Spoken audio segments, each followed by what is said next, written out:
આજે મહાશિવરાત્રિ છે ત્યારે આજે મહાશિવરાત્રિના દિવસે સુરત શહેર અને જિલ્લાના મંદિરોમાં શિવ ભક્તો મોટી સંખ્યામાં ઉમટી પડ્યા હતા। મંદિરમાં બમ બમ ભોલેના નાથથી વાતાવરણ શિવમય બની ગયું હતું। મહાશિવરાત્રિના પર્વે વહેલી સવારથી મંદિરમાં પૂજા અર્ચના સાથે હવન પણ કરવામાં આવ્યા હતા અને બમ બમ ભોલે હર હર મહાદેવના નાદો પણ ગુંજી ઉઠ્યા હતા। તેની પણ નજર કરીએ। સુરતમાં આજે મહાશિવરાત્રિની ભવ્ય ઉજવણી થાય તે પહેલાં આજે મંદિરોના લાઇટિંગથી શણગારી દેવામાં આવ્યા હતા। ધજા પતાકા પણ શણગારવામાં આવ્યા હતા। દિવાળી પછી પહેલો તહેવાર શિવરાત્રિનો આવ્યો હોય ભક્તોમાં આ તહેવારની ઉજવણીમાં ભારે ઉત્સાહ જોવા મળ્યો હતો।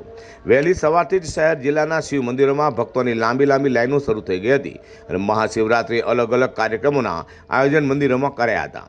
તો સુરતના પાલ અટલ આશ્રમ ખાતે પણ પારદેશ્વર મંદિરે ભક્તો દર્શન માટે ઉમટી પડ્યા હતા।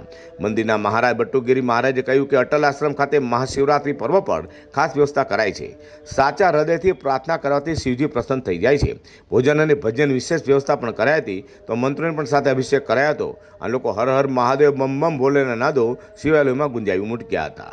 आज महाशिवरात्रि पर्व मित्रों अटल तीर्थ यात्राधाम सर्व भाई भक्तों हार्दिक स्वागत करे छे।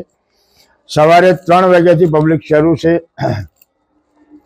9 वाग्याथी ठंडाईનું वितरण कार्य शुरू है, जेमां 1000 થી 1100 लीटर ठंडाई एवामां लघुरुद्र यज्ञ पण शुरू है। साथ ही सांजे 6 वाग्याथी ते रातना 10-11 वाग्याथी भोजन प्रसादनी व्यवस्था राखेली है। साथ ब्लड केम्पનું आयोजन है। તેમજ शिव तांडवનો कार्यक्रम पण राखेलो हॉलनी अंदर राखेलो छे।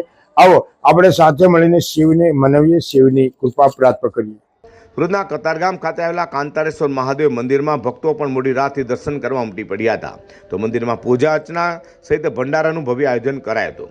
મંદિરમાંથી નીકળેલી પાલખી યાત્રા સમગ્ર કતારગામ વિસ્તારમાં ફરી હતી અને ભક્તો દર્શન કર્યા હતા। તો કાંતારેશ્વર મહાદેવ દાદાનો અનોખો મહિમા પ્રચલિત છે, જેને લોકો દૂર દૂરથી દાદાના દર્શન કરવા પહોંચ્યા હતા। તો મોડી રાત્રે મહાદેવ દાદાને ઘીના કમળ ચડાવ્યા હતા અને દર્શન કરી લોકોએ જીવનું ભાથું બાંધ્યું છે।